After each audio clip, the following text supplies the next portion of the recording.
Yo tout le monde, bienvenue sur la chaîne de Léo et Max.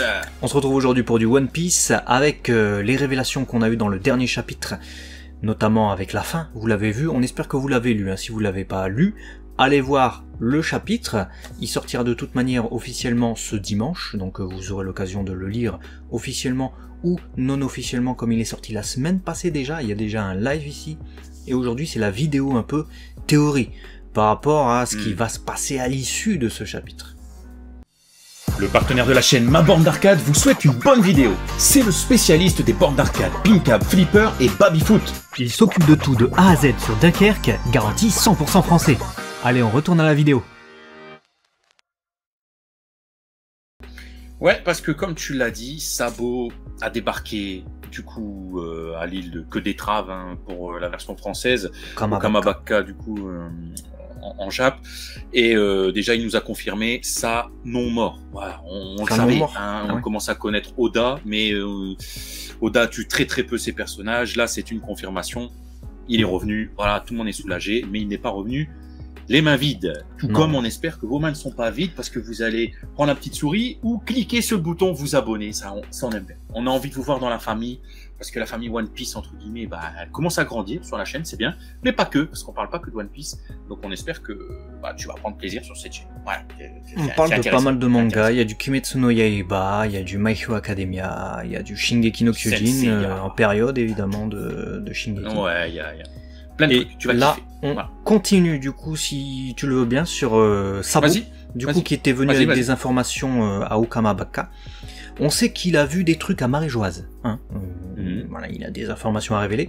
On sait que les révolutionnaires, ce sont évidemment les ennemis de toute évidence du gouvernement mondial. Ils veulent faire tomber ce gouvernement mondial, et notamment ce statut qu'ont les Tenryubito, hein, qui en plus se servent de personnes comme esclaves et règnent un peu comme ils le veulent sur le monde et ont des droits au-dessus des autres hommes finalement. Ça c'est un truc qui est inacceptable pour les révolutionnaires qui veulent résoudre.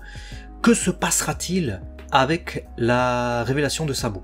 Parce qu'il va révéler forcément ce qu'il a vu, il va révéler potentiellement qu'il a vu Im sur le trône, donc il n'y a eu personne au-dessus du Gorosei, donc le conseil des 5 doyens. Il existe quelqu'un qui règne sur le monde seul, et c'est non pas une sorte de... Bon, c'est pas vraiment une république le monde de One Piece, mais disons c'est même pas un conseil qui déciderait conjointement des décisions à prendre, c'est carrément une personne seule. Quelle déjà influence ça va avoir lors de cette réunion des révolutionnaires?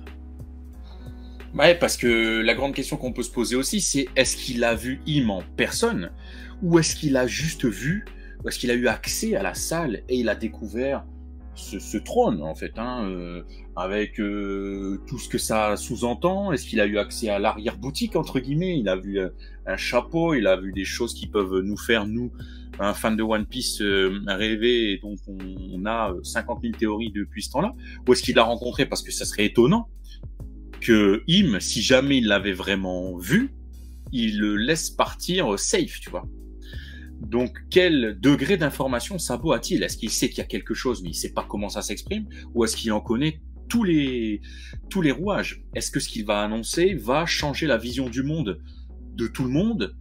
Ou seulement de la manière dont on va, entre guillemets, attaquer le gouvernement mondial? Parce que, bon, il y a quelque chose, on sait pas trop ce que c'est, mais il faut s'en méfier. Il y a aussi cette question, quel est son degré d'information à Sabo? Ça peut changer beaucoup de choses. Ça peut changer beaucoup de choses, et pour ce qui est de partir safe, justement, il n'est pas parti safe. Mais on peut toujours se poser la question, est-ce que ils l'ont laissé s'échapper et ils l'ont poursuivi jusqu'à Lulusia pour l'abattre? Parce que clairement ils l'ont abattu parce qu'il avait des informations, le gars. Clairement, ils ont fait sauter l'île tout entière juste pour un gars, je pense. Ils ont l'air d'être un peu comme ça. C'est ouf, hein. Et on voyait Im écrire sur une carte, hein, rayer carrément la carte, il fait une croix dessus, et là on voit l'attaque qui... On sait pas comment fonctionne son pouvoir également, mais est-ce que Sabo aussi a vu ce pouvoir? Est-ce que Sabo était au courant de ce pouvoir? Auquel cas il est à l'abri nulle part, et même là il met en danger potentiellement au Kamabaka, si tant est qu'ils aient pu prendre en filature le bateau. Le bateau qui a survécu à l'attaque de Lulusia et qui s'est rendu sur l'île. Donc on peut se poser aussi la question du degré de... comment dire, d'informations qu'aurait Im et le gouvernement mondial, au moins le conseil des 5 doyens, concernant Sabo et lui ce qu'il a vu. Hein, ça c'est aussi une question qu'on peut se poser. Après, Sabo a pu aussi en déduire des choses de lui-même, c'est-à-dire qu'il a peut-être vu des trucs, il s'est peut-être dit mais c'est un truc de fou ce qui se passe, faut impérativement que j'en informe tout le monde. Peut-être qu'il s'est fait prendre, voilà, mais à ce moment-là, il n'avait peut-être pas connaissance de la puissance de frappe de Im, et c'est peut-être lorsqu'il était en train de fuir Lousia, puisque ce sont des événements qui, comme tu l'as dit, sont arrivés après avoir infiltré Marie-Joise, ben, il s'est peut-être dit putain. Donc en fait, cette puissance de frappe que je viens de constater là, c'est puissance peut-être de ce fameux Im ou de cette fameuse personne dont je viens de découvrir l'existence. On est dans la merde. Et donc tu m'étonnes que ça a peut-être reconsidéré sa façon d'annoncer les choses, et c'est peut-être pour ça qu'il a seulement dit à Dragon et à Ivankov, pour le moment, il n'y a que vous qui devez être au courant. Est-ce qu'ils vont garder ça pour eux trois, ou est-ce qu'il va falloir rendre ça public et avoir un mondial? Ouais, parce que c'est dangereux, hein. Effectivement, comme on vient de le dire, là, Sabo est au courant, il est déjà un peu la cible, il a carrément une target dans le dos. Ça sera peut-être le cas des révolutionnaires, mais comme il sait qu'ils ont l'habitude, hein, c'est les ennemis principaux du gouvernement mondial, Dragon sa tête est mise à prix et tout ça. Ou est-ce que ils vont se dire justement, bon, c'est l'occasion de révéler un gros secret sur le monde qui va tout faire basculer, et vraiment le monde va basculer, peut-être pas en faveur du gouvernement mondial, parce que si le monde apprend qu'il y a quelqu'un qui règne sur le trône au-dessus du Conseil des 5 doyens, ils vont se dire, bon, on s'est foutu de notre gueule pendant tout ce temps, on va être du côté des révolutionnaires et peut-être même de certains pirates.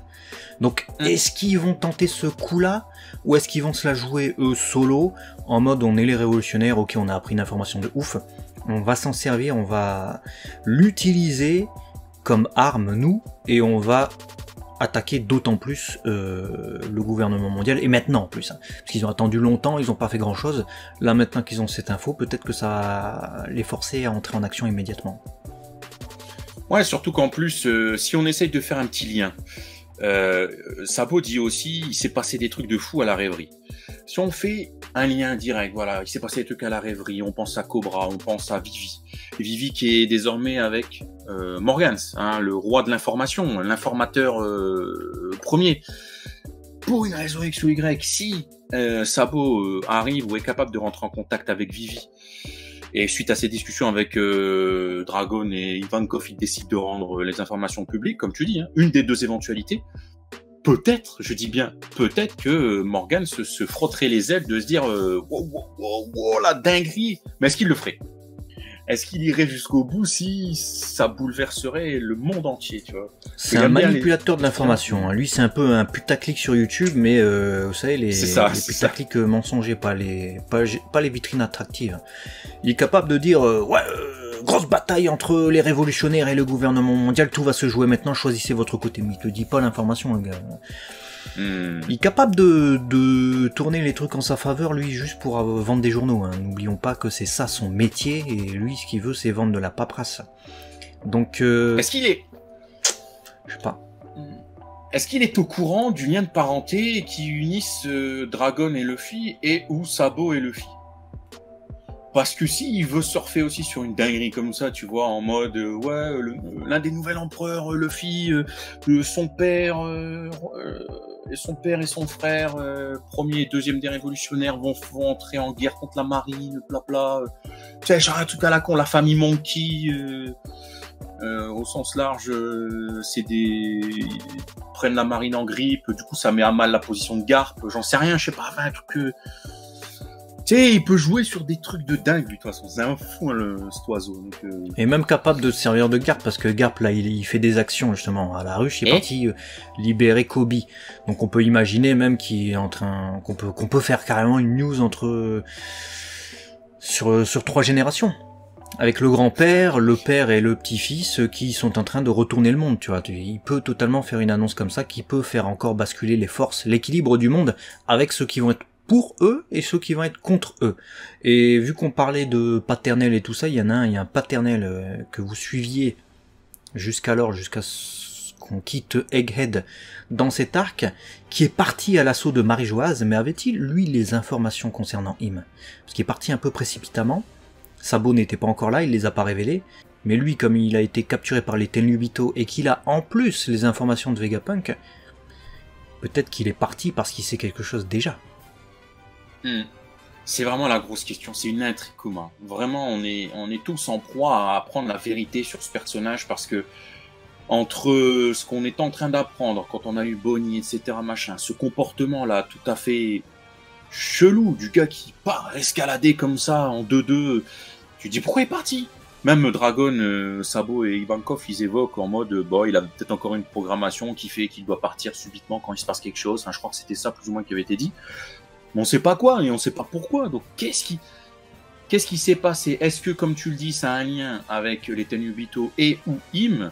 Est-ce que Im a, je te dis une connerie, fait un appel à Kuma parce que on ne le sait pas, mais Kuma, lorsqu'il a été capturé, il a été scientifiquement modifié pour répondre aux ordres de Im aussi ou du Gorosei, puisqu'on sait que le Vegapunk, c'est exactement ce qu'il a utilisé, cette hiérarchisation des ordres avec ses séraphins. Pourquoi ne l'aurait-il pas essayé à l'époque avec Kuma? Et du coup, bah là, sachant que Sabo a su quelque chose, ils se sont dit merde, Sabo c'est quelque chose, bah on va récupérer un autre révolutionnaire dans notre camp, on va rappeler Kuma. Je sais pas, tu peux pas partir dans des scénarios de films. Hein. C'est bizarre parce que quand Kuma est parti, il avait l'air de s'enquérir de quelqu'un ou de quelque chose. Il avait pas l'air d'être en mode les révolutionnaires, je vais tous vous éliminer. Parce que sinon il aurait commencé par ça, il était sur l'île directement. Un petit rayon qui courra dans la tête de Dragon, voilà, pour lui, pour Im et les autres, c'est réglé, tu vois. Non, il était encore avec eux, il a couru, hop, direction Marie-Joise. Du coup, que faire? Il y a peut-être encore des dingueries. Hein? Il y a peut-être encore des dingueries et des gens là-bas, dont peut-être qu'on se dit ouais, on sait pas, mais il y a peut-être des gens prisonniers là-bas. Encore. Bah oui, il va peut-être jouer le rôle de Fisher Tiger qui avait libéré les esclaves et tout ça. Et c'est pour ça, c'est là où je voulais en venir, c'est que les Tenryubito, les dragons célestes, vont-ils tomber avant Im et tout ça en fait? Parce que mine de rien, Oda nous a introduit une petite sous-intrigue avec les Tenryubito, déjà depuis longtemps, on sait les dingueries qui font, mais je trouve pas qu'ils ont un rôle prépondérant dans cet arc. Est-ce que vous les voyez tomber encore après les révélations et les personnages qui vont tomber dans cet arc? C'est là la question qu'on peut se poser. Et si non, est-ce que ce serait pas ceux qui pourraient tomber en premier en fait? Par exemple, on a Kuma qui arrive à Marie-Joise, sauf que cette fois il se fait pas capturer, et il arrive à se débarrasser des Tenryubito et à libérer les esclaves, tu vois. Et potentiellement, vu qu'en parallèle t'as les autres révolutionnaires qui sont au courant de certaines choses, ils vont attaquer Marie-Joise, ou en tout cas ils vont déjà commencer à attaquer le gouvernement mondial, et ils vont entrer en guerre de leur côté. Peut-être qu'en se débarrassant déjà des Tenryubito, la petite problématique, parce que la grosse problématique c'est Im, et déjà, voilà, on se débarrasse un peu, tu vois. Je me pose la question. Après, ça peut être les deux, tu sais, ça peut être justement vouloir se débarrasser des Tenryubito en les prenant de front, mais aussi peut-être en révélant les atrocités que ces gens-là font. Parce que oui, Tenryubito, personne... elles sont connues de tous, leurs atrocités aux Tenryubito du monde entier, elles sont connues. Ouais, mais peut-être d'autres choses, peut-être qui pourraient, dans la bouche de Sabo, venir encore plus bouleverser la façon dont on les voit. Peut-être que, du coup, ça ferait tomber peut-être leur statut. Est-ce que le Gorosei et Im sont des Tenryubito? Ça, je pense pas, si je dis pas de bêtises, qu'on en ait eu confirmation ou pas. Et du coup, est-ce qu'on va pas les mettre dans le même... Tous les Tenryubito doivent tomber pour telle ou telle raison, et du coup, bon, bah, ça justifierait peut-être aussi l'offensive qui sera fait sur Gorosei et sur Im. Mais je sais pas ce que Sabo va vraiment révéler à 100%, mais je pense que, comme tu me l'as dit en off, tu m'as dit, Oda, il nous a fait miroiter pendant des chapitres et des mois, et voire des années entières, pour revenir là où on l'attend, à savoir qu'est-ce que cache Marie-Joise, qu'est-ce qu'on va apprendre. Ouais, d'ailleurs, c'est pour ça que j'ai vraiment du mal à croire que Oda essaie d'accélérer. On nous dit, on lit souvent, ouais, il essaie d'accélérer, etc. C'est vrai qu'il avait fait des intrigues trop longues, Dressrosa, Whole Cake, Wano. Il essaie de réduire un peu. Bah, quand j'ai vu Wano, j'ai pas l'impression qu'il essaie de réduire, et là, Egghead, maintenant ça part un peu partout. Et en plus de ça, effectivement, l'intrigue de Sabo, avec la rêverie et tout ça, ça date de des années maintenant. des années en arrière. Il lui suffisait de faire Sabo s'échappe de la rêverie, quelques chapitres après, Lulusia, quelques chapitres après, hop, bonjour Kamabaka les révolutionnaires, j'ai quelque chose à vous apprendre. Non, il a attendu 5 ans le gars, je sais pas combien d'années, je dis 5 ans comme ça, pour arriver à l'endroit où on l'attendait. Hein. Finalement, il n'y avait pas vraiment la surprise de la mort de Sabo, il était pas mort finalement. Je dirais pas que c'est convenu, mais on arrive à l'endroit qu'on attendait, mais au bout de 150 000 détours. Donc j'ai pas l'impression qu'il essaie d'accélérer, j'ai même l'impression de l'inverse. J'ai l'impression qu'il essaie d'étirer encore plus, parce qu'il aurait pu nous le révéler bien avant, hein, vous l'avez compris. Ouais. Sauf que peut-être qu'il avait besoin de ce timing, où cette révélation serait disposée dans un nouvel arc, et pas l'arc Wano, mais l'arc justement Egghead, où il y a vraiment tout le monde qui va se retourner contre le gouvernement mondial, quoi. Oh, moi je suis d'accord avec toi, mais je te rejoins totalement. Je pense que ce que Sabo va nous dire, on n'est peut-être même pas prêt à l'entendre, on va le lire en fait. Je pense que ça va être une énorme dinguerie, et peut-être que Oda s'est dit, attends, je peux pas la sortir maintenant, je vais teaser, mais on va préparer le terrain, blabla, tout ce qui se passe en ce moment, tu l'as dit, pour que, en termes de, au niveau des scénarios et au niveau de la situation, la position des personnages, hein, que ce soit contre le gouvernement ou que ce soit intrinsèquement lié à leur pouvoir, leur puissance, que sais-je, cette dinguerie doit sortir au moment où ça va tout changer et les gens doivent être prêts peut-être à assumer les conséquences de cette dinguerie qui va être dite. Je pense qu'il y a tout un enjeu. C'est pas genre ouais bon bah j'ai vu des oiseaux bleus. Bah écoute, ça change quoi? T'as vu des oiseaux bleus? Je m'en fous, ça change rien au scénar. Là, ça doit être tellement une dinguerie que ça va tout changer. Et du coup, tous les personnages doivent être prêts, plus ou moins, à cette dinguerie. Et je pense que c'est volontaire de la part d'Oda de nous avoir fait tout ça. Donc, qu'est-ce que ça va être? J'ai hâte, si tu savais, frère. Qu'est-ce que j'ai hâte? Ouais, moi, je m'attends pas à grand-chose. Hein. J'ai peur d'être déçu, donc je préfère avoir mes attentes au minimum pour pouvoir être surpris. Je préfère voir les choses comme ça. Mais oui, pour moi, c'est sûr que de toute manière, c'est un peu comme les promotions croisées, hein. Les cross-promotions. Il attendait que tout le monde soit à une embouchure où ils vont agir. Il y a Egghead, Vegapunk, ses révélations sur le monde et sur Ohala et sur les secrets du gouvernement mondial. De l'autre côté, il y a Kuma, les révolutionnaires, Sabo, il se passe des dingueries avec Barbe Noire et Tutti Quanti, Garp. Ouais, je pense que on n'est pas prêt pour ce qui va se passer, mais moi je me dis, on va voir. Quelles sont vos pistes par rapport à ça ? Sabo va-t-il changer le monde en une phrase? Les révolutionnaires, comme on l'a envisagé, vont-ils partager l'information au monde ou pas? Et vont-ils, surtout grosse question pour maintenant, entrer en action immédiatement? Ou attendre un arc, 2 arcs, la fin de One Piece? Je sais pas, dites-nous. En tout cas, le monde de One Piece va changer parce qu'entre cette révélation et ce qu'on nous avait dit sur les événements du lendemain à Egghead qui va révolutionner le monde, ça fait 2 énormes points qui doivent bouleverser le monde de One Piece. Donc voilà, on verra bien. Voilà, rien à voir avec la pilule du lendemain, évidemment, les événements du lendemain. Non, rien à voir avec la pilule, non. Okay. Non. Par contre, voilà. Si tu veux nous revoir le lendemain, tu peux t'abonner. Tu peux t'abonner, comme ça demain tu auras la notif, voilà. Normalement, si ça marche bien. À très vite en tout cas sur la chaîne 2. Les WMAX, des bisous. Ciao. À la prochaine.